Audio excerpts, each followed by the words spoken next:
ইব্রাহিম আলাইহিস সালামকে আগুনে ফেলানো হচ্ছে। ফেরেশতা বলছে, ইব্রাহিম তোমারে আগুনে ফেলায় দেওয়া হতেছে, আমার কাছে সাহায্য চাও, আমার কাছে ক্ষমতা আছে, আগুনগুলো উঠাইয়া নমরুদের বংশ জ্বালাইয়া দেব। হযরত ইব্রাহিম ফেরেশতার কাছে সাহায্য চাইছিলেন নাকি? তিনি বললেন, ফেরেশতা তোমার কাছে সাহায্য কেন চাইব? আমি তো এমন কোন অন্ধ আল্লাহর ইবাদত করি না যেই অন্ধ স্রষ্টা তার গোলামের দুঃখ দুর্দশা না দেখেন। আমি তোমার কাছে সাহায্য চাইব না। হযরত ইব্রাহিম আলাইহিস সালাম পাশ করলেন। কি বলেন, পাশ করছেন না?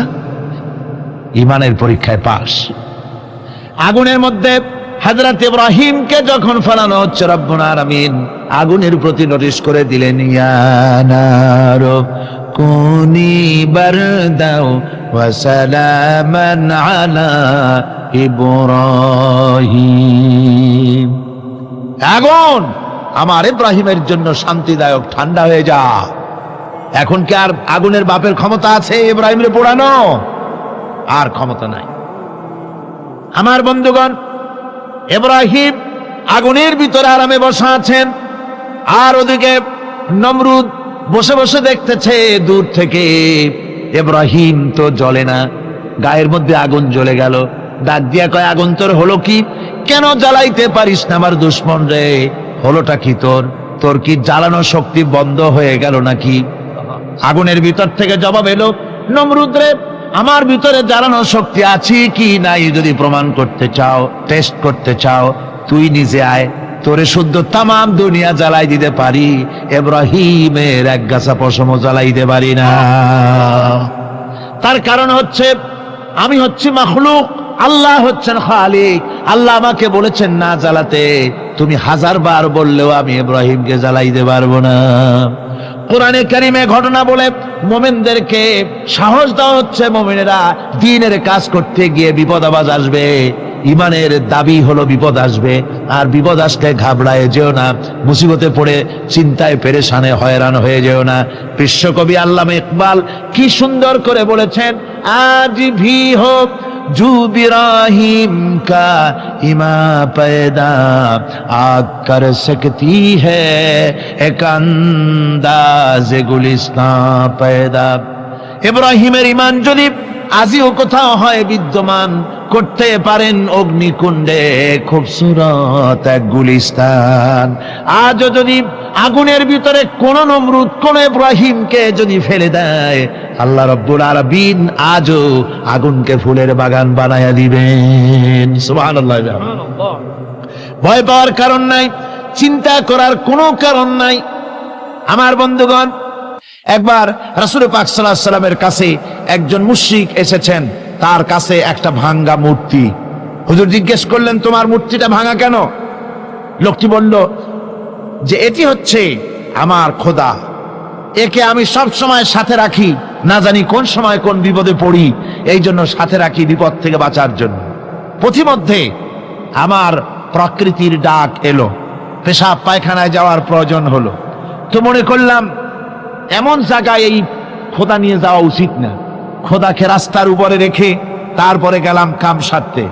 কাম সেরে এসে দেখি যে এইটার মাথা থেকে শুরু করে পা পর্যন্ত ভিজা। মনে করলাম খোদার শরীর ভিজা, না জানি নিশ্চয়ই কোনো পবিত্র বরকতপূর্ণ পানি হবে।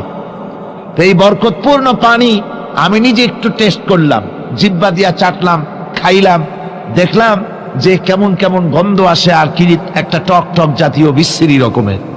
তো মনে করলাম পবিত্র পানি এরকমের গন্ধ হবে কেন?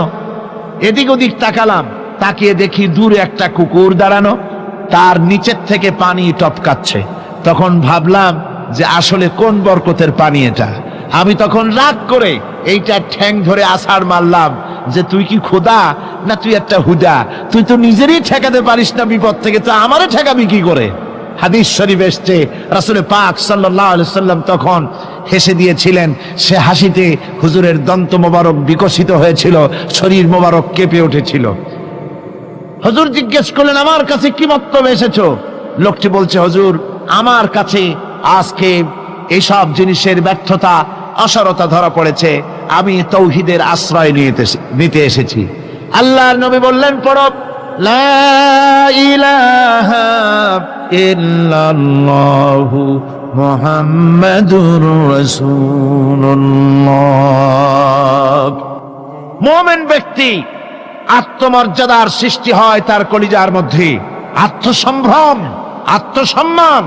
সে কারো কাছে মাথা নত করবে না, তার কারণ সে জানে আমি যার গোলাম তিনি হচ্ছেন সকল ক্ষমতার উৎস। সকল ক্ষমতার উৎস কে? চিল্লায় বলতে হবে, সকল ক্ষমতার উৎস কে? কিন্তু আমার দেশের পার্লামেন্ট, আমার দেশের সংসদ, এই সংসদে নেতা নেত্রীরা সেখানে বসে বলেন সকল ক্ষমতার উৎস, সকল শক্তির উৎস জনগণ। বলেন এরকম, সকল ক্ষমতার উৎস জনগণ। এই ধরনের কথা বলা শিরক, বিশ্বাস করাও শিরক। জনগণের ক্ষমতা কোথায়? জনগণ শুধু ভোটের ক্ষমতা রাখে, ক্ষমতা দেওয়ার মালিক আর ক্ষমতা ছিনায় নেওয়ার মালিক জোরে বলেন কে? জনগণই যদি ক্ষমতার মালিক হয় তাহলে 9 বছরের রাজার 10 বছরের সাজা হয় কেমনে? জনগণ ক্ষমতার মালিক নয়, এটি একটি মিথ্যে কথা। এই কথাটি শিরক। কোন মুসলমানের কথা বিশ্বাস করা উচিত নয়। কথা বুঝতে পেরেছেন? কোন মুসলমানের বিশ্বাস করা উচিত নয়। আল্লাহ পাক পরিষ্কার বলেছেন আন্নাল কুওয়াতা লিল্লাহি জামিআ, সমস্ত ক্ষমতার উৎস কেবলমাত্র আল্লাহ সুবহানাহু ওয়া তাআলা। কিন্তু বেকুবরা বোঝে না, জনগণকে খুশি করার জন্য, তাদের ভোট যেন বারবার পাওয়া যায়, এই জন্য বলে সমস্ত ক্ষমতার উৎস জনগণ। বেকুবেরা, পাগলেরা বুঝে না, সেই জন্যই তারা এই কথাগুলি বলে। কয়েকটি কথা আমাদের দেশে চালু আছে যে কথাগুলি শুনলে খুবই খারাপ লাগে। একটা হচ্ছে সকল ক্ষমতার উৎস জনগণ, এটি মারাত্মক শিরকপূর্ণ কথা। আরেকটি কথা, যখন রেডিও টিভিতে বলা হয় যে কুতুবদিয়া, হাতিয়া সন্দ্বীপ, কক্সবাজার উপকূলীয় এলাকায় থেকে 280 মাইল স্পিডে বাতাস প্রবাহিত হবে, 30 ফিট উঁচু হয়ে জলোচ্ছ্বাস হবে, গ্রেট ডেঞ্জার সিগন্যাল নাম্বার 10 দেখাবার জন্য বলা হলো। সাথে সাথে তারপরেই রেডিও টিভি থেকে, সরকারি যন্ত্র থেকে সরকারের লোকেরা বলতে থাকেন এই বিরাট তুফান, জলোচ্ছ্বাস এবং ঘূর্ণিঝড়ের মোকাবেলা করার জন্য সেনাবাহিনী প্রস্তুত করে রাখা হয়েছে। কি বেকুফি! 30 ফুট জলোচ্ছ্বাস হবে, সেনাবাহিনী করবে কি? বন্দুক নিয়ে দাঁড়ায় থাকবে? মোকাবেলা করবা? প্রচন্ড বাতাসের মোকাবেলা করবা তুমি সৈবদ্দি? হ্যাঁ, বরং বলা যেতে পারে ঘূর্ণিঝড় এবং জলোচ্ছ্বাসের পরে যে দুর্যোগ সৃষ্টি হবে তড়িৎ গতিতে, আমরা সেই দুর্যোগকে, মানুষকে ঠেকাবার জন্য আমরা প্রাণ চেষ্টা চালাবো। আমাদের সব মেশিনারি সেজন্য প্রস্তুত আছে, এটা বলা যেতে পারে। কিন্তু ঝড়ের মোকাবেলা করব, মারাত্মক কথা, মারাত্মক কথা। আবার আরেকটি কথা খুবই মারাত্মক, এগুলো পত্র পত্রিকায় দেখি, অমুক দলের অমুক নেতা হসপিটালে মৃত্যুর সঙ্গে পাঞ্জা লড়তেছে। আজীব তামাশা! মৃত্যু কি তোমার মাইকেল টাইসন? মৃত্যু কি তোমার মোহাম্মদ আলী ক্লে যে পাঞ্জা লড়বা? মৃত্যুর সাথে পাঞ্জা লড়তে পারে এমন ক্ষমতা পৃথিবীর কেউ আছে? সুতরাং এগুলো জাহালাতের কথা, মূর্খতার কথা। মৃত্যু যন্ত্রণায় ভুগছে এটা বলা যায়, মৃত্যু যন্ত্রণায় কষ্ট পাচ্ছে বলা যায়, মৃত্যুর সাথে পাঞ্জা লড়ছে, সলিমুদ্দিন সাহস তো কম না আমার ভাইয়েরা। সুতরাং সমস্ত ক্ষমতার উৎস কেবলমাত্র আল্লাহ সুবহানাহু ওয়া তাআলা। যাকে খুশি ক্ষমতায় দেন, যাকে খুশি ক্ষমতা থেকে নামায় দেন। এত বড় প্রচন্ড ক্ষমতার মালিক তিনি। রাতকে দিন বানান, দিনকে রাত বানিয়ে দেন, সাগরকে নগর করেন, নগরকে সাগরে পরিণত করে দেন, আমিরকে ফকির করেন, ফকিরকে আমির বানায় দেন, রাস্তার মানুষ ধরে নিয়ে, অপরিচিত লোক একজন ধরে নিয়ে রাষ্ট্রের মালিক বানায় দেন, প্রেসিডেন্ট বানায় দেন। আবার সম্মানের ফুলের মালা দিয়া গলা থেকে শুরু করে পা পর্যন্ত ফুলের মালা দিয়া ভরে দেন। নাফরমানি যখন বাড়তে থাকে, এত বড় ক্ষমতার মালিক আমার আল্লাহ রব্বুল আলামিন ফুলের মালাগুলি বাদ দিয়ে ফুলের মালার পরিবর্তে জুতার মালা গলায় পরাইয়া ফাঁসির মঞ্চে ঝুলাইয়া দেন। পারেন কিনা? প্রচন্ড ক্ষমতার মালিক তিনি। তিনি যদি কারো কারো ক্ষমতা ছিনিয়ে নিবেন, এটা যদি সিদ্ধান্ত হয়, পৃথিবীর মানুষ তাকে ক্ষমতার উপরে রাখতে পারে? আর আল্লাহ যদি কাউকে ক্ষমতা দিতে চান, সেই ক্ষমতা থেকে তাকে মাহরুম কেউ করতে পারে? পারেন। সমস্ত ক্ষমতার একমাত্র মালিক হচ্ছেন কে? আল্লাহ সুবহানাহু ওয়া তাআলা। মানুষেরা বোঝে না, তাই আত্মম্ভরিতা ক্ষমতার মোহে কি করবে দিশা করতে পারে। এই জন্য যারা মুমিন হবে তাদের এই চিন্তা মনের মধ্যে থাকবে, আত্মমর্যাদা আসবে, কারো সামনে হাত পাতবে না, হাত পাতবে তো আল্লাহ সুবহানাহু ওয়া তাআলার কাছে, কাউকে ভয়ও করবে না। আত্মমর্যাদার কারণে সে তার রিজিক সম্পর্কেও নৃশংস হয়ে যাবে, অর্থাৎ রিস্ক সম্পর্কেও তার পরোয়া থাকবে না, যে হক কথা যদি বলি তাহলে যদি আমার চাকরি না থাকে। আছেন এরকম লোক, হক কথা যদি বলি চাকরি যদি না থাকে, দাওয়াত যদি আর না হয়, গুলি খেয়ে যদি মরি, এই চিন্তাও মুমিনের লোকের মধ্যে থাকে না, যেহেতু তার আত্মমর্যাদা এসেছে। রিস্কের মালিক মসজিদের মুতাল্লি নয়। অনেক ইমাম আছে মসজিদে, হক কথা বলতে সাহস পায় না। আছে না? চট্টগ্রামে না থাকতে পারে, বিভিন্ন জেলায় আছে, হক কথা বলার সাহস পায় না। মনে করে রিস্কের মালিক মুতাল্লি অথবা সেক্রেটারি। আর দুর্ভাগ্যজনক সত্য, বাংলাদেশের অধিকাংশ মসজিদের মুতাল্লি আর সেক্রেটারি এমন লোক যারা ধর্মনিরপেক্ষতাবাদে বিশ্বাসী, যারা ইসলামের রাজনীতিতে বিশ্বাস করে না।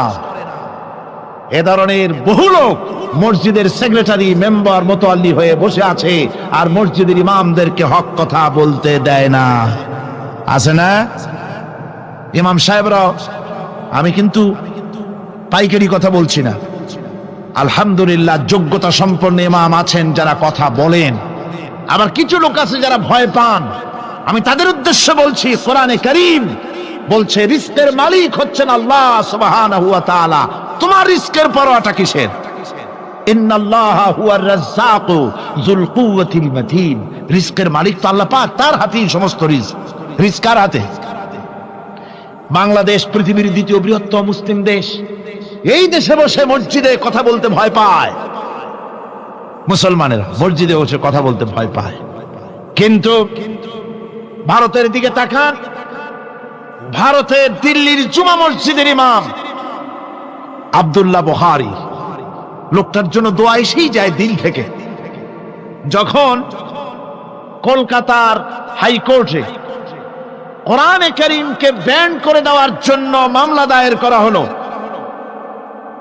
দিল্লির জুমা মসজিদের ইমাম বক্তৃতা করলেন। সেই বক্তৃতার ক্যাসেট আমার কাছে পৌঁছানো হয়েছিল। আমি বক্তৃতা যখন শুনছিলাম, আমার মনে হচ্ছিল যেন তার মুখ থেকে আগুন বর্ষণ হচ্ছে। তিনি বলতেছিলেন যে ভারতকে আমরা সাজায়েছি, এ ভারতকে আমরা পাতা পল্লব দিয়ে, শাখা প্রশাখা দিয়ে, ফুল দিয়ে, ফল দিয়ে গোটা ভারত 850 বছর বসে আমরা সাজিয়েছি। এ ভারতের কুতুব মিনার আমার, এ ভারতের তাজমহল, শীষমহল, এ ভারতের দেওয়ানি আম, দেওয়ানি খাস, এ ভারতের যা কিছু দেখার, যা কিছু সৌন্দর্য সব মুসলমানেরা করেছে। সেই মুসলমানদের কলিজা, সেই মুসলমানদের রূহ, গোটা পৃথিবীর মুসলমানদের মহৎ, পৃথিবীর শ্রেষ্ঠ নেয়ামত আল্লাহ রাব্বুল আলামিনের আখেরি কালাম কোরআনের বিরুদ্ধে কেস হয়েছে। আব্দুল্লাহ বুখারী বলছেন, এই কোরআনের বিরুদ্ধে কোরআন ব্যান করার মতো রায় যদি ভারতের কোন জজ মুখ দিয়ে উচ্চারণ করে কোরআন ব্যান করা হলো, তিনি বলছেন আমি ভারতের জুমা মসজিদের ইমাম শুধু নই, ভারতের 20 কোটি মুসলমানের ইমাম আমি। তিনি বলছেন যদি কোরআনে কারীমকে ব্যান করার রায় ঘোষণা করবে যে জজ, সে জজকে আমি পায়ের নিচে পাড়ায় ধরে বাম হাত দিয়ে তার জিহ্বাটা টেনে ছিঁড়ে ফেলে দেব। আমার দেশে ভারতের মসজিদের ভেতরে ইমামরা যে কথা বলতে সাহস পায়, আমার দেশের মসজিদের অনেক ইমাম আগে যারা একটু সাহস পেত, এখন আবার অনেকের মধ্যে কোন কোন জেলায়, চিটাগংয়ে না কিন্তু কোন জেলায় সাহস একটু কমে গেছে। তার কারণ কিছু বেয়াদব রাজনীতিক তারা বলেছে মসজিদের মধ্যে রাজনীতি করতে দেওয়া হবে না। ওরা হচ্ছে বেয়াদব। জোরে বলেন ওরা কি? আর জোরে বলেন ওই সব রাজনীতিবিদরা কি? তার কারণ হচ্ছে মসজিদে কি বলা হবে আর কি বলা হবে না তোমার মতো বেয়াদব রাজনীতিবিদের কাছ থেকে তাকেও জিজ্ঞেস করবে না। এ ফয়সালা হয়েছে 1400 বছর আগে। মসজিদে কি বলতে হবে আর না হবে তা শিক্ষা দিয়েছেন জনাবে মুহাম্মদ রাসূলুল্লাহ সাল্লাল্লাহু আলাইহি ওয়াসাল্লাম। ওলামাদেরকে মসজিদে ইমামতি যারা করে তারা হচ্ছে ইমাম নেতা। তোমরা তাদের সাথে আদব করতে হবে। তারা কি বলবে আর কি বলবে না ডিকটেট করার অধিকার কারো নাই। অধিকার আছে। সুতরাং আলিমদেরকে, মুমিনদেরকে, যারা নাকি কালেমা পড়ে মুসলমান হয়, তাদের সকলের এই সাহস মনের মধ্যে আসা দরকার, ব্যক্তিত্ব আসা দরকার। কারো পরোয়া নাই, পরোয়া করব শুধুমাত্র আল্লাহর। রিস্কের মালিক তিনি। আল্লাহ রাব্বুল আলামিন বলেছেন, ওয়ামা মিন দাব্বাতিন ফিল আরদি ইল্লা আলাল্লাহি রিজকুহা। এই পৃথিবীর বুকে এমন কোন বিচরণশীল জীব নাই যে জীবের রিস্কের দায়িত্ব আমি আল্লাহ আমার নিজ হাতে গ্রহণ করি নাই। সব জীবের রিস্কের চাবি আমার হাতে। কার হাতে? তাহলে ভয়টা কিসের? আপনার একটা পেট, তাই নিয়ে এত চিন্তা। অথচ এই পৃথিবীতে আল্লাহ পাক বলেন অসংখ্য প্রাণী আছে যাদের কোনো সঞ্চয় নাই। শকুনের মরা গরু অনেকগুলি ব্যাংকে জমা আছে নাকি? কবে কোথায় একটা মরা গরু পাইছে আর খোঁজ নাই, খবর নাই। ওগুলা কি না খাইয়া মরতে দেখছেন রাস্তায় পথে ঘাটে? সুবহানাল্লাহ বিহামদিহি। অসংখ্য প্রাণী এভাবে দুনিয়া আছে। আল্লাহ রাব্বুল আলামিন বলেন যাদের কোনো সঞ্চয় নাই, যারা কোনো সঞ্চয় করে না, এ ধরনের সাপগুলি, শিয়ালগুলি, বাঘগুলি, পাখিগুলি, জলচর প্রাণী, স্থলচর প্রাণী আর অন্তরিক্ষে মহাশূন্যে উড়ে বেড়ায় যে সব প্রাণী, এ ধরনের শত সহস্র কোটি কোটি প্রাণী, তারা সকাল বেলায় খালি পেট নিয়ে বেরিয়ে যায়। খালি পেট নিয়ে সকাল বেলায় বেরিয়ে গেল, আবার সন্ধ্যায় যখন বাসায় ফেরে সমস্ত প্রাণীগুলির পেট আল্লাহ রব্বুল আলামিন ভরে দেন। সুবহানাল্লাহ। একটা প্রাণীও খালি পেটে বাড়ি ফেরে না। সুবহানাল্লাহ, সুবহানাল্লাহ। অথচ তাদের কিন্তু জন্ম নিয়ন্ত্রণের ব্যবস্থাও নাই। জঙ্গলে যত প্রাণী আছে তারা কি কোনোদিন মিছিল করে এসে বলেছে বাংলাদেশ সরকার আমাদের জঙ্গলের মধ্যে কোনো খোঁজ খবর তা আপনারা রাখেন না, এখানে বাচ্চা কাচ্চা বেশি হইতেছে আর খাওয়াইতে পারি না, এবার কিছু পরিবার পরিকল্পনার ওষুধপত্র পাঠান? কোনদিন বলেছে? বলে নাই, বলবেও না। কে খাওয়ায়? আল্লাহ পাক খাওয়া। আল্লাহ পাক খাওয়া। সুতরাং আল্লাহ রাব্বুল আলামিন রিস্কের মালিক, একথা বিশ্বাস করতে হবে। সেই বিশ্বাসের অর্থ এই নয় যে আপনি চুপ করে বসে থাকবেন আর ফেরেশতারা রান্না করে আপনারে রূপচাঁদা মাছ খাওয়াই দিয়ে যাবে, এরকম না। বিশ্বাস করতে হবে, কাজ করতে হবে, এর ফলে আল্লাহ রাব্বুল আলামিন রিস্কের ব্যবস্থা করবেন।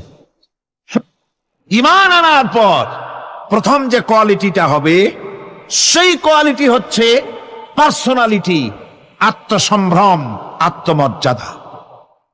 দুনিয়ায় কারোর সামনে মাথা সে নত করবে না, মাথা নত করবে কেবলমাত্র আল্লাহর কাছে। সে বিশ্বাস করবে খাইরিহি ওয়া শাররিহি মিনাল্লাহি তাআলা, ভালো মন্দ সব কার কাছ থেকে হয়? আল্লাহর কাছ থেকে হয়। সে কিছুতেই বিশ্বাস করবে না যে কোনো মাজারের কাছে গেলে, কবরের কাছে গেলে আমার তকদির পাল্টে যাবে। কোনো মোমেন তা বিশ্বাস করবে না। কথা বুঝতে পেরেছেন? ভালো করার মন্দ করার সবটা মালিক আল্লাহ সুবহানাহু ওয়া তাআলা। এরপরে 2 নম্বরের যে কোয়ালিটি সৃষ্টি হবে মুমিনের মধ্যে, ঈমান আনার পর সে গুণটা হচ্ছে সে বিনয়ী হবে। বিনয়, বিনম্রতা তার এক বৈশিষ্ট্য হবে। বিনয় এবং বিনম্রতার বৈশিষ্ট্য হবে। তার কারণ হচ্ছে ঈমান আনার পরে সে জানতে পেরেছে আল্লাহ রাব্বুল আলামিনের কর্তৃত্ব থেকে বেরিয়ে আসার ক্ষমতা কারো নাই। অহংকার করে যাব কোথায়? আস্ফালন করে যাব কোথায়? আল্লাহর রাজত্বের বাইরে, আল্লাহর ক্ষমতার বাইরে যাওয়ার ক্ষমতা তো কারোই নাই। সুতরাং অহংকার তার মধ্যে জায়গা পাবে না। আল্লাহ পাক দুনিয়ার সমস্ত মানুষের জিনকে পরিষ্কার করে বলেছেন, ইয়া মাশারাল জিন্নি ওয়াল ইনস ইন ইসতাতাতুম আন তানফুযু মিন আকতারিস সামাওয়াতি ওয়াল আরদ ফানফুযু লা তানফুযুনা ইল্লা বিসুলতান। হে পৃথিবীর মানুষেরা আর জেনেরা, যদি সম্ভব হয় আমার আকাশের নিচের থেকে জমিনের উপর থেকে বেরিয়ে যা। লা তানফু, বেরিয়ে যেতে পারবে না। আমি আকাশ এবং জমিন থেকে যদি সম্ভব করতে পারো বেরিয়ে যা। আর যদি কোনো আকাশ থাকে তার নিচে যা, আর যদি কোনো জমিন থাকে তার উপরে যাও। এমন দেশ যদি পাও যেখানে আমার আলো ছাড়া কোনো আলো আছে, আমার বাতাস ছাড়া কোনো বাতাস আছে, আমার চাঁদ সূর্য ছাড়া কোনো চাঁদ সূর্য আছে, যাও সেখানে। আল্লাহ রাব্বুল আলামিন বলেন নাই এরকম যাওয়ার কোনো উপায় নাই। আমি আল্লাহ রাব্বুল আলামিন আকাশ আর জমিন দিয়ে প্যাকেট করে রেখেছি, আটকায় রেখেছি। আমার রাজত্ব থেকে, আমার ক্ষমতা থেকে, আমার কর্তৃত্ব থেকে বেরিয়ে যাওয়ার ক্ষমতা কোনো মানুষের নাই, কোনো জিনের নাই, কোনো প্রাণীর নাই। সুবহানাল্লাহ। মানুষ হচ্ছে অহংকার কিসের হবে? তোমরা হচ্ছ ফকির। আল্লাহ পাক বলছেন ওয়াল্লাহুল গনিয়্যু ওয়া আনতুমুল ফুকারা। আল্লাহ হচ্ছেন গনি। আল্লাহ কি? গনি, বেনিয়াস, বেপরোয়া। ফাআলুল লিমা ইউরিদ, যা খুশি তাই করে, কারো মুখাপেক্ষী তিনি নন। কোরআনে কারীমে রব্বুল আলামিন বলেছেন, নবী আপনি আমার ব্যাপারে, আমার গুণাবলীর ব্যাপারে বলুন। কুল হুয়াল্লাহু আহাদ, পড়েন সবাই। কুল হুয়াল্লাহু আহাদ আল্লাহুস সামাদ লাম ইয়ালিদ ওয়া লাম ইউলাদ ওয়া লাম ইয়াকুল লাহু কুফুয়ান আহাদ। আল্লাহ পাক বলেন, বান্দারে ও আমার নবী আপনি বলুন, আল্লাহ পাক এক এবং একক, তিনি নিরঙ্কুশ, তিনি বেনিয়াস, তিনি কারো মুখাপেক্ষী নন, তিনি কাউকে জন্ম দেন নাই, তাকেও কেউ জন্ম দেয়নি। আকাশ এবং জমিনে আল্লাহর সমকক্ষ কেউ নাই। তোমরা হচ্ছ ফকির আর আমি আল্লাহ হচ্ছি বেনিয়াস। লিল্লাহি মা ফিস সামাওয়াতি ওয়া মা ফিল আরদ, আকাশে যা আছে জমিনে যা আছে সব আল্লাহ, সব কার? আল্লাহ পাকের। সুতরাং কিসের অহংকার, কিসের মাতবাড়ি?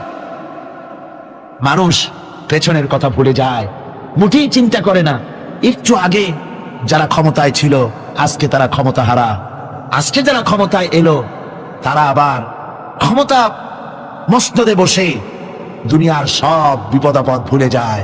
কি করে আরো বেশি লুটপাট করা যায়, আরো বেশি মানুষকে শোষণ করা যায়, মানুষ এই চিন্তাই করে। অহংকারে, ক্ষমতার দর্পে ফেটে পড়ে, চিন্তা করে না পেছনের কথা। আল্লাহ রাব্বুল আলামিন বলেন, যারা নাকি মুমিন বান্দাদের বিনয় এবং বিনম্রতা তাদের মধ্যে সৃষ্টি হয়ে যাবে, তার কারণ হলো আল্লাহ পাক বলেছেন ওয়ালা তামশি ফিল আরদি মারহান ইন্নাকা লান তাখরিকাল আরদা ওয়া লান তাবলুগাল জিবালা তুলা। ওয়ালা তামশি ফিল আরদি মারহান, আমার জমিনের উপরে অহংকার করে পা ফেলো না। তুমি কি পারবে অহংকার করে আমার জমিনটাকে ফাটাই দিতে? কি বলেন, পারা যাবে? অহংকার করে জমিনের উপরে লাথি মারেন জোরে, জমিন ফাটবে? ফাটবে না, আপনার পা ছিঁড়ে যাবে। আপনি কি পারবেন অহংকার করে পাহাড়ের উচ্চতা লাফ দিয়ে ছাড়াই যেতে পারবেন? তাও পারবেন না।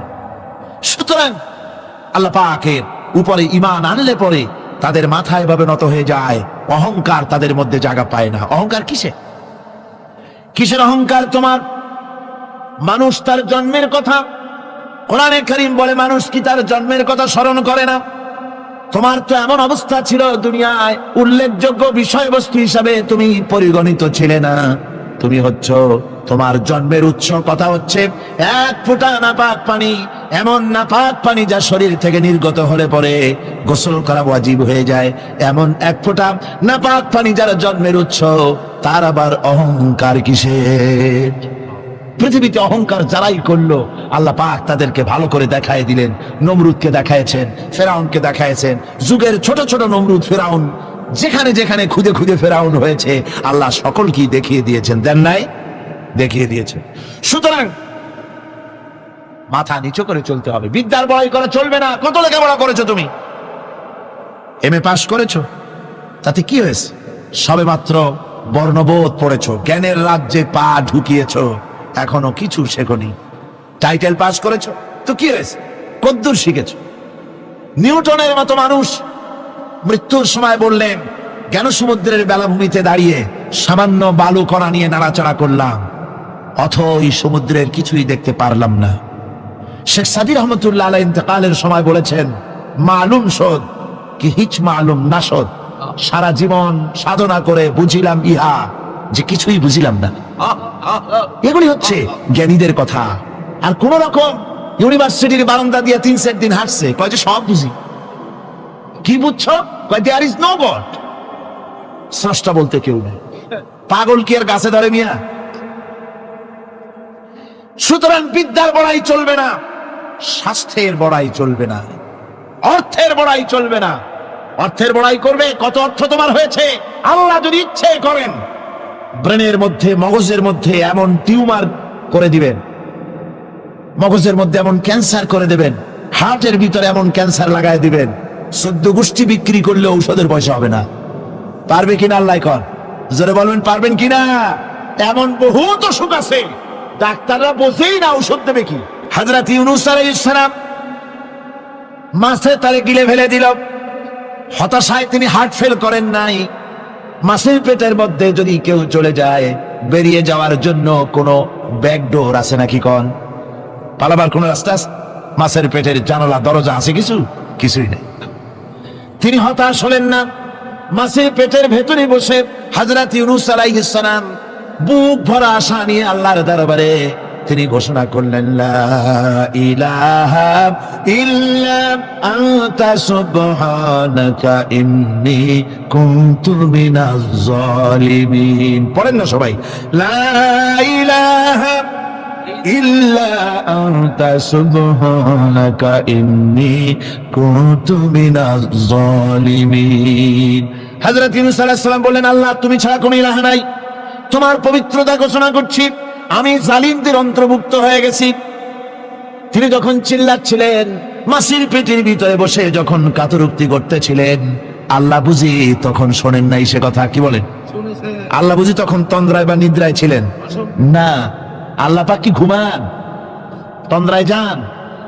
লা তাখুযুহু সিনাতুন ওয়ালা নাওম। আল্লাহ রাব্বুল আলামিন বলেন, কোন তন্দ্রা বা নিদ্রা আল্লাহ রাব্বুল আলামিনকে স্পর্শ করে না। হযরত ইউনূস আলাইহিস সালাম যখন মাছের পেটের ভিতরে বসে চিৎকার মারলেন, আল্লাহ পাক বলেন, ইউনূস রে, তোমার ওই ডাক কেউ শুনে নাই, দুনিয়ার কোন রাজা বাদশাহ শুনে নাই, দুনিয়ার কোন বন্ধু বান্ধব তোমার শুনে নাই, কিন্তু আমি তোমার আরশের মালিক, আমি রব্বুল আলামিন শুনেছি। শুধু শুনি নাই, সঙ্গে সঙ্গে জবাব দিয়ে দিয়েছি। ফাস্তাজাবনা লাহু ওয়া নাজ্জাইনাহু মিনাল গাম্মি। পড়েন, ফাস্তাজাবনা লাহু ওয়া নাজ্জাইনাহু মিনাল গাম্মি ওয়া কাযালিকা নুজিল মুমিনিন। আল্লাহ পাক বলেন, আমি জবাব দিলাম। মাছের পেটের ভিতরে বেদনা শুরু হয়ে গেল, মাছ আর তলদেশে শুয়ে থাকতে পারলো না, সাঁতরাতে পারলো না, মাছ ভেসে উঠলো উপরে। পেটের যন্ত্রণায় মাছ কিনারায় চলে এসে বমি করে দিতে পারলে যেন বাঁচি, এই অবস্থা মাছের হলো। কিনারায় চলে এলো, বমি করে ইউনূস আলাইহিস সালামকে ফেলে দিল, মাছও বাঁচলো, ইউনূস আলাইহিস সালামও বাঁচলো। আল্লাহ রাব্বুল আলামিন বলেন, মুমিনেরা শোনো, শুধু ইউনূসকে নয়, ওয়া কাযালিকা নুজিল মুমিনিন। এইভাবে করে মুমিন বান্দারা যদি আমাকে ডাকে, আমার কাছে যদি হাত ফাইলায়, আমি আল্লাহ রব্বুল আলামিন মুমিনদের এভাবে বিপদ মুক্ত করে দেই। আল্লাহ পাক বিপদ মুক্ত করে দেন। ওয়া ইয়াত্তাকিল্লাহা ইয়াজআল লাহু মাখরাজা। আল্লাহকে যে ভয় করে আল্লাহ তার জন্য রাস্তা খুলে দেন। জোরে কোন সুবহানাল্লাহ। দেখেন ইউসুফ আলাইহিস সালাম, জুলাইখা তাকে আটকায় ফেলেছে ঘরের মধ্যে, তালা দেওয়া, খিল দেওয়া, সিটকানি মারা, পালাবার পথ নাই, চতুর্দিকে উলঙ্গ নগ্ন চিত্র। আর এই সুন্দরী যুবতী নারী জুলাইখা তার প্রেম নিবেদন করেছে হযরত ইউসুফের কাছে। যৌবনে ভরা টকবগে যৌবনের যুবক হযরত ইউসুফ আলাইহিস সালাম, সৌন্দর্যের পিরামিড, বাঁচার কোনো পথ নাই জুলাইখার কুপ্রবৃত্তি চরিতার্থ করে দেওয়া ছাড়া। কিন্তু হযরতে ইউসুফ আলাইহিস সালাম আল্লাহ রাব্বুল আলামিনকে ডাকলেন, হতাশায় ভেঙে পড়লেন না, আল্লাহকে ভয় করলেন, আল্লাহকে ডাকলেন। আল্লাহকে ডেকে, আল্লাহকে ভয় করে তালাবদ্ধ দরজার দিকে যখন দৌড় মারলেন, রব্বুল আলামিন আপন কুদরতে দরজার তালাগুলি খুলে দিলেন। ভাইরা আমার, এভাবে করে মুমিনেরা কখনো হতাশ হয় না। ফাইন্না মাল উসরি ইউসরা, ইন্না মাল উসরি ইউসরা। মনে রাখতে হবে, দুঃখ কষ্টের সাথে থাকে সুযোগ সুবিধা, আর প্রত্যেক অসচ্ছলতার সাথে থাকে উদার সচ্ছলতা।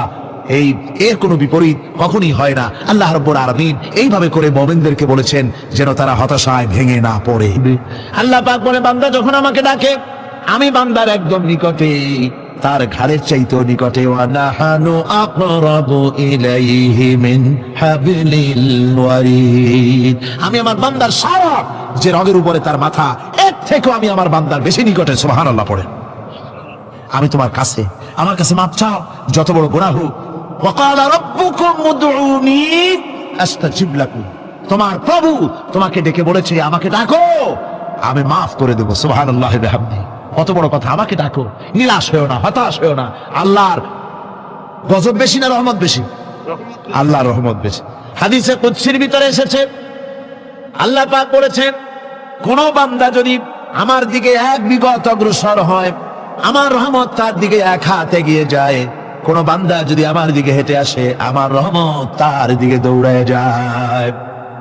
বান্দা যখন আল্লাহর দরবারে দুহাত উঁচু করে চোখের পানি ফেলে দেয়, মুসলিম শরীফের হাদিসের ভিতরে এসেছে, গভীর রাতের তৃতীয় অংশে আল্লাহ রাব্বুল আলামিন প্রথম আকাশে আসেন আর ডেকে বলেন, পৃথিবীতে আছো নাকি কেউ গুনাহ করে জীবন বরবাদ করে দিয়েছো, আমার কাছে মাপ চাও। ঋণগ্রস্ত আছো, অসুস্থ আছো, অপমানিত আছো, কে আছো মাজলুম, আমাকে ডাকো, আমার কাছে বলো, আমি ডাকে সাড়া দেব, জীবনের আশা পূরণ করে দেব। ওই সময় যেই সমস্ত লোকেরা কান্দে তাহাজ্জুদের নামাজ পড়ে, আল্লাহ জিজ্ঞেস করেন ফেরেশতারা, অমুক অমুক দেশ অমুক অমুক বান্দারা কান্দে কেন? ফেরেশতারা বলে, রব্বুল আলামিন তুমি তো ভালো করে জানো। আল্লাহ বলেন, জানি, তবুও তোমাদের মুখে শুনতে চাই।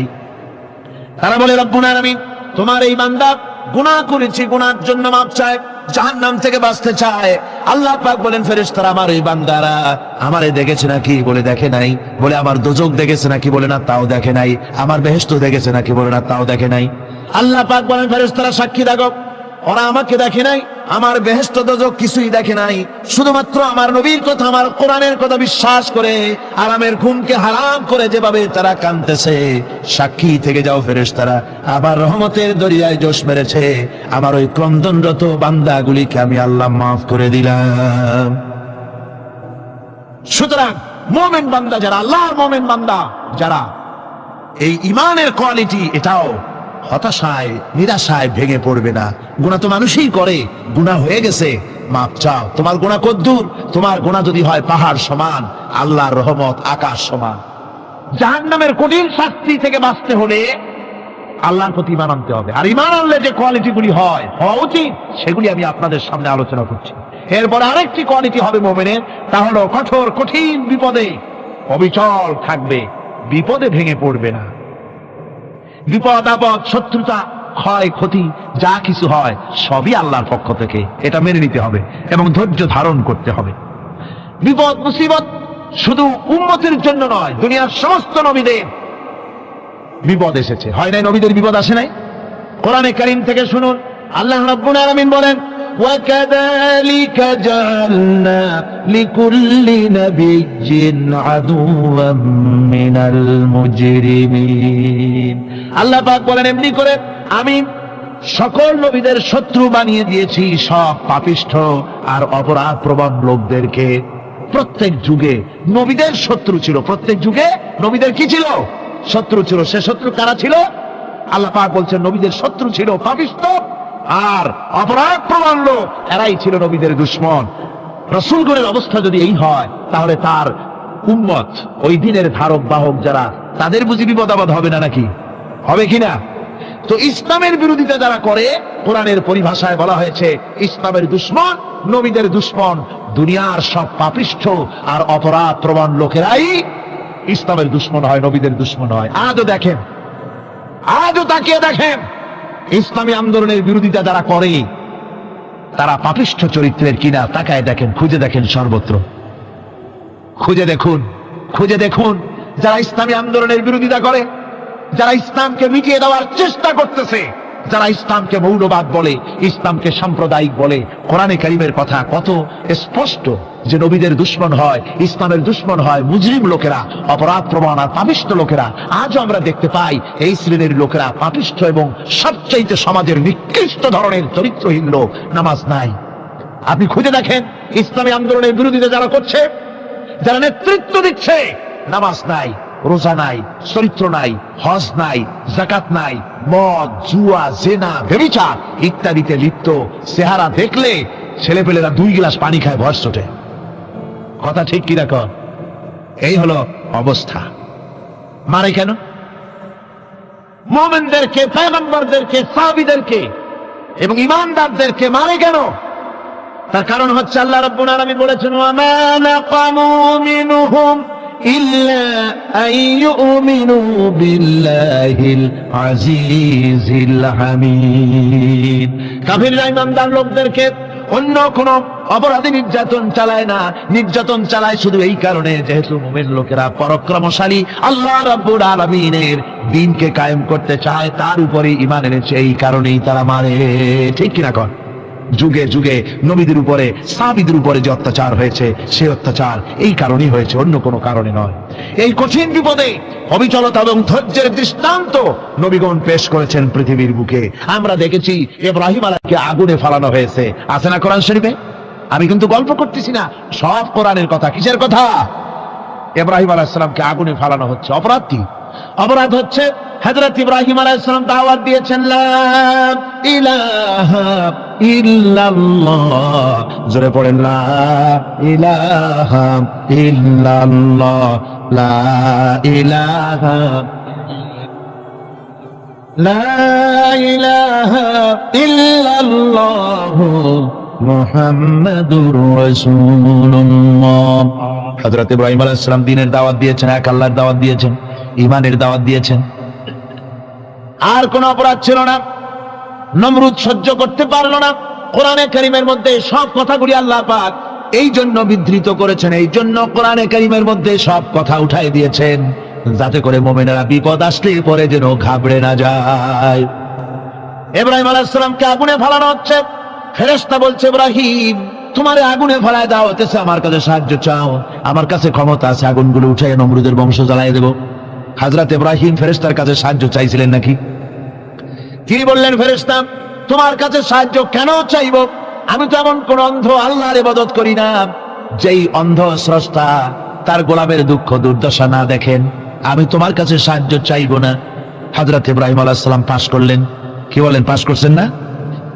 ঈমানের পরীক্ষায় পাশ। আগুনের মধ্যে হযরত ইব্রাহিমকে যখন ফেলানো হচ্ছে, রব্বুল আলামিন আগুনের প্রতি নোটিশ করে দিলেন ইয়া নারু কুনি বারদাও ওয়া সালামান আলা ইব্রাহিম। আগুন আমার ইব্রাহিমের জন্য শান্তিদায়ক, ঠান্ডা হয়ে যা। এখন কি আর আগুনের বাপের ক্ষমতা আছে ইব্রাহিমের পোড়ানো? আর ক্ষমতা নাই। আমার বন্ধুগণ, ইব্রাহিম আগুনের ভিতরে আরামে বসে আছেন, আর ওদিকে নমরুদ বসে বসে দেখতেছে দূর থেকে। ইব্রাহিম তো জ্বলে না, গায়ের মধ্যে আগুন জ্বলে গেল। ডাক দিয়া কয় আগুন তোর হলো কি? কেন জ্বালাইতে পারিস না আমার দুশমন রে? হলোটা কি তোর? তোর কি জ্বালানো শক্তি বন্ধ হয়ে গেল নাকি? আগুনের ভিতর থেকে জবাব এলো, নমরুদ রে আমার ভিতরে জ্বালানো শক্তি আছে কি নাই যদি প্রমাণ করতে চাও, টেস্ট করতে চাও, তুই নিজে আয়, তোরে শুদ্ধ তামাম দুনিয়া জ্বালাই দিতে পারি, ইব্রাহিমের এক গাছা পশম জ্বালাই দিতে পারি না। তার কারণ হচ্ছে আমি হচ্ছি মাখলুক, আল্লাহ হচ্ছেন খালিক। আল্লাহ আমাকে বলেছেন না জ্বালাতে, তুমি 1000 বার বললেও আমি ইব্রাহিমকে জ্বালাইতে পারবো না। কোরআনে কারিমে ঘটনা বলে মুমিনদেরকে সাহস দেওয়া হচ্ছে, মুমিনেরা দ্বীনের কাজ করতে গিয়ে বিপদ আবাজ আসবে, ইমানের দাবি হলো বিপদ আসবে, আর বিপদ আসলে ঘাবড়ায় যেও না, মুসিবতে পড়ে চিন্তায় পেরেশানে হয়রান হয়ে যেও না। বিশ্বকবি আল্লামা ইকবাল কি সুন্দর করে বলেছেন, আজ ভি হোক जो इब्राहिम का इमा पैदा आग कर सकती है एक अंदाज गुलिस्तां पैदा। ইব্রাহিমের ঈমান যদি আজিও কোথাও হয় বিদ্যমান, করতে পারেন অগ্নিকুণ্ডে খুবসুরত এক গুলিস্তান। আজও যদি আগুনের ভিতরে কোন নমরুদ কোন ইব্রাহিমকে যদি ফেলে দেয়, আল্লাহ রাব্বুল আলামিন আজও আগুনকে ফুলের বাগান বানায়া দিবেন। সুবহানাল্লাহ। ভয় পাওয়ার কারণ নাই, চিন্তা করার কোনো কারণ নাই। আমার বন্ধুগণ, হযরতে হুদ আলাইহিস সালামকে যখন সমাজের লোকেরা, রাষ্ট্রের লোকেরা ঘিরে ফেলে দিল, সমাজ শক্তি, রাষ্ট্র শক্তি যখন তাকে ঘিরে ফেলে দিল, ষড়যন্ত্রের পাহাড় তুলে দিল, তারে মেরে ফেলে দিবে, হযরত হুদ দেশ থেকে তার পালায় গেলেন না, ভয় পেলেন না। হযরতে হুদ আলাইহিস সালাম বললেন, কোরআনে কারিমে হযরত হুদের কথা কোট করা হলো, ফাকিদুনি জামিআন সুম্মা লা তুনজিরুন। সম্মিলিতভাবে ষড়যন্ত্র করো আমার বিরুদ্ধে, সবাই মিলে ষড়যন্ত্র করো, সুম্মা লা তুনজিরুন, আর আমাকে এতটুকু অবকাশ তোমরা দিও না। ইন্নী তাওয়াক্কালতু আলাল্লাহি রাব্বি ওয়া রাব্বিকুম, আমি ভরসা করেছি সেই আল্লাহর উপরে যার কুদরতি হাতের ভেতরে, যিনি আমাদের রব তোমাদেরও রব, আর যার কুদরতি হাতের ভিতরে তামাম পৃথিবীর জানগুলি যার হাতে, সে আল্লাহর উপরে ভরসা করেছি। ষড়যন্ত্র যদ্দূর আছে করতে থাকো, আমি ষড়যন্ত্র পরোয়া করি না। সুবহানাল্লাহ পড়ে। এটাই হলো মুমিনের কোয়ালিটি। শুধু ঈমান, লা ইলাহা ইল্লাল্লাহ মুহাম্মাদুর রাসূলুল্লাহ, গরুর গোশত খাই, আর রবিউল মাস আসতে পরে ইয়া নবী সালাম আলাইকা, ইয়া রাসূল সালাম আলাইকা, তারপরে গরম গরম জিলাপি আর রসগোল্লা খাইলাম খুব বেশি করিয়া, এর নাম মুমিন নয়। মুমিন হচ্ছে তার চলায় ফেরায়, ওঠায় বসায় সাহসিকতার এক আন্দাজ তৈরি হবে সে। আমার ভাইয়েরা, বিপদে অবিচলতা আমাদেরকে পয়গম্বরেরা শিক্ষা দান করেছেন। আমরা দেখতে পেয়েছি বিশ্বনবী জনাবে মুহাম্মদুর রাসূলুল্লাহ সাল্লাল্লাহু আলাইহি ওয়াসাল্লাম হিজরতের রাত, কাফেররা চতুর্দিকে দাঁড়ানো, হযরত জিবরাইল এসে বলেন, ইয়া রাসূলুল্লাহ, হে কাফেররা চতুর্দিকে ঘিরে দাঁড়িয়েছে, গভীর রাত, এখন হাতে তাদের তরবারি, সকাল হলে পরেই তারা আপনাকে মেরে ফেলে দিবে, তাড়াতাড়ি ওঠেন, মদিনার দিকে চলে যান। আল্লাহ নবী ঘুমের থেকে জেগে হযরত আলীকে ডেকে বলেন, আলী, আল্লাহ অর্ডার করেছেন আমি মদিনায় চললাম, আমার বিছানার পরে আমার চাদর গায়ে দিয়ে শুয়ে থাকো। হযরত আলী বলেন, আল্লাহর হাবিব, আপনার চাদর গায়ে দিয়ে ঘুমিয়ে থাকবো, সকালবেলায় কাফির বেঈমানেরা আপনার বিছানার পরে আপনার চাদর গায়ে দেওয়া অবস্থায় আমি আলীকে তারা মুহাম্মদ মনে করবে, আর আমি আলীকে নবী মনে করে তারা তাদের তরবারি দিয়া কেটে কেটে টুকরা টুকরা করে আমারে বিদায় করে দেবে দুনিয়া থেকে। এতটুকুনো পরোয়া করি না, বরং আমার দিলের মধ্যে এটাই তৃপ্তি থাকবে যে আমি আলীর জীবনের বিনিময় আল্লাহর হাবিব দুনিয়ায় বেঁচে আছেন। নবীজি ঘরের থেকে বেরোলেন, চতুর্দিকে কাফেররা দাঁড়ানো, আল্লাহ নবী হাতে এক মুষ্টি বালু হাতে নিয়ে হাতের বজু পরে 3 বার দম করে বালুগুলো ছেড়ে দিলেন। বালিগুলি ঘরের চতুর্দিকে কাফেরদের চোখে চলে গেল। পরবর্তী সময় রব্বুল আলামিন দেখে বলেন, নবীরে, বালি যখন নিক্ষেপ আপনি করেছিলেন, ধুলাগুলি আপনি তো শুধু নিক্ষেপ করেছিলেন, কিন্তু চতুর্দিকে কাফেরদের চোখে গেল কেমনে?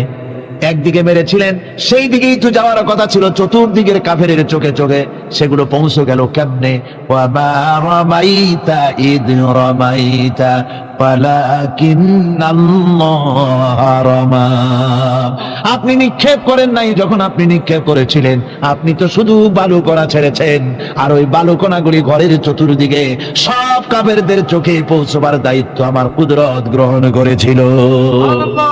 আমার ভাইয়েরা, নবীজি বিপদে এতগুলি শত্রু তরবারি নিয়ে তিনি বিপদে ধৈর্য হারা হন নাই, আস্তে করে ঘরের থেকে বেরিয়ে হযরত আবু বকরের বাড়িতে গিয়ে হাজির।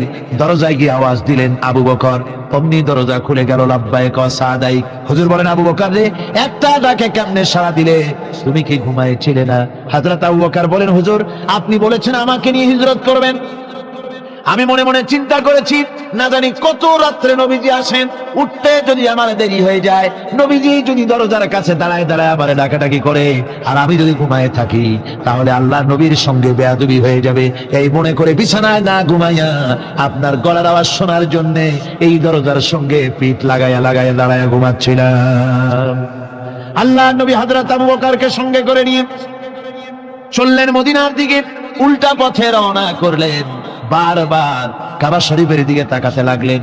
বুখারী শরীফে এসেছে, নবীজি বারবার কাবার দিকে তাকিয়ে বলতেছেন, রে কাবা, বড় আশা ছিল তোর কাছে থাকবো, তোর খেদমত করব, কিন্তু তোর নিষ্ঠুর সন্তানেরা তোর কাছে আমারে থাকতে দিল না রে। আল্লাহ নবী মিসফালা দিয়ে জাবালে কেদোয়ার উপর দিয়ে চলে গেলেন জাবালে সুরে। গুহার কাছে যখন গিয়েছেন, ফজর রক্ত হয়ে গেল। হযরত আবু বকর রাদিয়াল্লাহু তাআলা আনহু বলছেন, হুজুর আর উপায় নাই, দিন হয়ে গেল, এখন বুঝি ধরা পড়ে যাব, ওই গুহার মধ্যে গিয়ে আশ্রয় নেই। তবে আপনি দাঁড়ান, গুহার ভিতরেই পাহাড়িয়া গুহা, বিচ্ছু থাকতে পারে, সাপ থাকতে পারে, আমি আগে ঢুকি, যদি কোনো হিংস্র প্রাণী থাকে আমার উপর দিয়ে আঘাত হয়ে যাক, আল্লাহর নবী হেফাজতে থাকুন। হযরত আবু বকর রাদিয়াল্লাহু তাআলা আনহু গুহার ভিতরে নামলেন। নেমে গুহা সাফ করে হুজুরকে ডাকলেন। হুজুর তাশরীফ ফরমালেন গুহার মধ্যে। হুজুর বলেন, আবু বকর হেঁটে হেঁটে কষ্ট হয়ে গেছে, তুমি বসো, তোমার উলুর উপরে মাথা রেখে আমি একটু ঘুমায়ে যাই। আল্লাহর হাবিব ঘুমায় গেলেন। হযরত আবু বকর লক্ষ্য করে দেখেন চতুর্দিকে অনেকগুলি গর্ত দেখা যায়। এই গর্ত থেকে সাপ আসতে পারে, বিচ্ছু আসতে পারে মনে করে নিজের গায়ের চাদর ছিঁড়ে ছিঁড়ে গর্তগুলি বন্ধ করা শুরু করে দিলেন। কয়েকটা গর্ত বন্ধ করার মতো চাদর আর নাই, পাও দিয়ে চেপে ধরলেন। এক পাহাড়িয়া বিষধর সাপ বেরোবার জন্য চেষ্টা করে বেরোবার পথ খুঁজে না পেয়ে হযরত আবু বকরের পায়ের উপরে দংশন করেছে। বিষের যন্ত্রণায় হযরত আবু বকরের চোখ থেকে পানি দরদর করে পড়ছে। রাসূলুল্লাহর ঘুম ভেঙে গেল। আল্লাহ নবী তাকিয়ে বলেন, আবু বকর চোখে পানি কেন? বাড়ির কথা বুঝি মনে পড়ে গেছে? হযরত আবু বকর বলেন, ইয়া রাসূলুল্লাহ, আল্লাহর নামে কসম করে বলি, যেই দিন আমি ঈমান এনেছি ওই দিন থেকে আমার মা বাপ, আমার করে আমার সন্তান, আমার স্ত্রী, আমার জায়গা জমি ঘর বাড়ি, এমনকি আমার নিজের আত্মার চাইতে হুজুর আপনারে ভালোবাসি বেশি। তাহলে কাঁদো কেন? হযরত আবু বকর বলেন, হুজুর বাড়ির জন্য কাঁদি না, ছেলে পেলের জন্য কাঁদি না, সাপে দংশন করেছে, যন্ত্রণায় কাঁদতেছি। আল্লাহ নবী সঙ্গে সঙ্গে মুখ থেকে থুতু বার করে যন্ত্রণার জায়গায় লাগাই দিলেন। সঙ্গে সঙ্গে যন্ত্রণা বন্ধ হয়ে গেল। হুজুর বললেন, আবু বকর প্রথম যখন তোমার এই আঘাত করেছিল সাপে, আমাকে কেন তাড়াতাড়ি বলো নাই? এতক্ষণ তো তোমার কষ্ট হতো না। হযরত আবু বকর বলেন, ইয়া রাসূলুল্লাহ, ওটা তো সাপে কাটার যন্ত্রণা, ওই যন্ত্রণায় আমার রক্ত জ্বলতেছে, যন্ত্রণায় যন্ত্রণায় আমার কলেজাটা যদি ফেটেও যেত। আল্লাহর হাবিব আরাম ফরমাচ্ছিলেন, আমি তাকে আরামে বিঘ্ন ঘটাতে পারতাম না। আমার ভাইয়েরা, হযরত আবু বকর হযরত রাসূল দুজন বসে আছেন। এমনি সময় কাফের বেঈমানেরা খুঁজতে খুঁজতে জায়গা মতো এসে গেছে। একজনে বলে ভিতরে আছে, আর একজনে বলে নাই। পায়ের যদি থাকবে তাহলে মাকড়সায় জাল বুনালো কি করে, পাখি ডিম পেড়ে বসে আছে কি করে, তাদের সন্দেহ হতে লাগলো। এর মধ্যে না একজন বলে আছে আর একজন বলে নাই। হযরত আবু বকর ভয়ের চোটে কেঁদে ফেলেছেন, হুজুর আর উপায় নাই। এই যে অবস্থা, এই অবস্থার ভিতরে, এই অবস্থার ভেতরেও আল্লাহ নবী এতটুকু ঘাবড়ে যান নাই। শত্রুরা তরবারি নিয়ে এসেছে, সুযোগ পেলেই একটু তাকালেই দেখতে পাবে, তুলে মেরে ফেলে দেবে। আল্লাহর হাবিব মোটেই ধৈর্য হারালেন না, এতটুকু হতাশ হলেন না। আল্লাহ পাকের হাবিব তার সাথীকে কি বললেন? তখন কোরআনে কারীম সূরা তাওবার মধ্যে আল্লাহ তা উদ্ধৃত করেছেন মুমিনদের জন্য, ইযহুমা ফিল গার إذ يقول لصاحبه لا تحزن إن الله معنا। ও আমার সাথী, ও বন্ধু, ভয় করো না, চিন্তা করো না, আমরা মাইনরিটি নই, আমরাই মেজরিটি। তার কারণ আল্লাহ আমাদের সাথে আছেন। সুবহানাল্লাহ, আল্লাহ আমাদের সাথে আছে। আর বন্ধুগণ, কোরআনে কারীমে রব্বুল আলামিন বলেন, فأنزل الله سكينته عليه وأيده بجنود لم تروها আল্লাহ পাক তার মনের মধ্যে গভীর প্রশান্তি এবং স্বস্তি দান করলেন আর এমন সৈন্য দিয়ে সাহায্য করলেন যে সৈন্যদেরকে তোমরা দেখতে পাও না। এভাবে করে রব্বুল আলামিন মুমিনদের বিপদে আপদে মুসিবতে সব সময় আল্লাহ পাক মুসলমানদেরকে সাহায্য করেছেন। জোরে বলেন সুবহানাল্লাহ। মুমিনদের সাহায্যকারী আল্লাহ। তাই ইসলামী আন্দোলনের সাথে যারা আছে, যারা কর্মী, যারা নেতা, যারা মুমিন, যারা ঈমানদার, মেঘের মতো প্রচন্ড কালো মেঘ হয়ে চতুর্দিক থেকে অন্ধকারের মতো শেষ বিপদ, কোন বিপদ না। আল্লাহ পাক সাহায্যকারী। কে সাহায্যকারী? জোরে বলেন সাহায্যকারী কে? আল্লাহ সুবহানাহু ওয়া তাআলা সাহায্য হয় নাই। আল্লাহ পাকের উপর ঈমান আনলে বলে কলিজার ভিতরে দুর্জয় সাহসের সৃষ্টি হয়ে যায়, কোনো ভয় অন্তঃকরণে তারা থাকে না। আল্লাহ পাক সাহায্য করেন। আর আল্লাহর উপরে ঈমান আনলে পরে রব্বুল আলামিন বলেছেন, ইয়া আইয়ুহাল্লাযীনা আমানু হাল আদুল্লুকুম আলা তিজারাতিন তুনজিকুম মিন আযাবিন আলীম।